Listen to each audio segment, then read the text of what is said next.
કેશોદ તાલુકા કિસાન કોંગ્રેસ દ્વારા કેશોદ ડેપ્યુટી કલેક્ટરને મુખ્યમંત્રી સંબોધિત આવેદનપત્ર આપવામાં આવ્યું। કેમેરામેન રાવલિયા મધુ સાથે રિપોર્ટર જગદીશ યાદવ, જુનાગઢ। આશીષ પીઠિયા, ચેરમેન કિસાન કોંગ્રેસ સમિતિ। ગઈ 14 તારીખે 14/7/2025 ના રોજ કોંગ્રેસ સમિતિ, કિસાન કોંગ્રેસ સમિતિ અને કોંગ્રેસ પરિવાર દ્વારા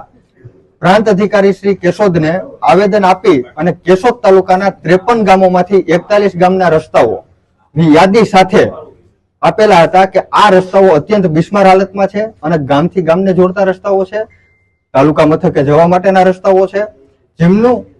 10 દિવસની અંદર પેચવર્ક કરવું અને 3 મહિનાની અંદર જે તે યોજનાની નીચે એમનું નવીનીકરણ કરવું। પણ આજે 11 દિવસ થઈ ગયા હોવા છતાં હજુ 41 ગામમાંથી એક પણ રસ્તામાં પેચવર્કની કોઈ પણ જાતની કામગીરી કરવામાં આવી નથી, જેથી આજે કોંગ્રેસ પરિવાર દ્વારા ફરીથી આવેદનપત્ર આપવામાં આવ્યું છે, જેમાં પ્રાંત અધિકારી શ્રી આજે ગેરહાજર છે, કારણ કે અમે લોકોએ 3-4 દિવસ ત્યાં તૈયારી કરતા હતા અને એમની પાસે જવાબ નહોતા, એટલે આજે એ ફિલ્ડ વર્કમાં નીકળી ગયા છે અને મામલતદાર સાહેબ પણ રજા મૂકીને ચાલ્યા ગયા છે। તો જનતાના મુદ્દાના જે ગ્રામજનો છે, જનતાની સુખાકારીના જે મુદ્દાઓ છે, એના માટે જવાબદાર કોણ? જે અધિકારીઓ પોતાનો જવાબ નથી એમની પાસે કે ભાઈ કામગીરી શું કરવા નથી થતી, તો એ જવાબદારીથી બચવા માટે રજાઓ મૂકી દે છે અને બહાર નીકળી જાય છે। તેમ છતાં અમે આજે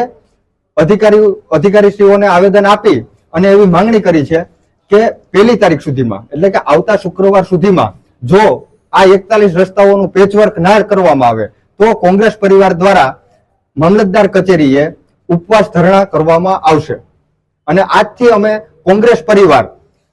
આંદોલનનું આહવાન કરીએ છીએ કે જ્યાં સુધી રસ્તાઓ નહીં થાય ત્યાં સુધી અમે અલગ અલગ રીતે પ્રદર્શનો અને અલગ અલગ આંદોલનો કરી અને સરકાર સામે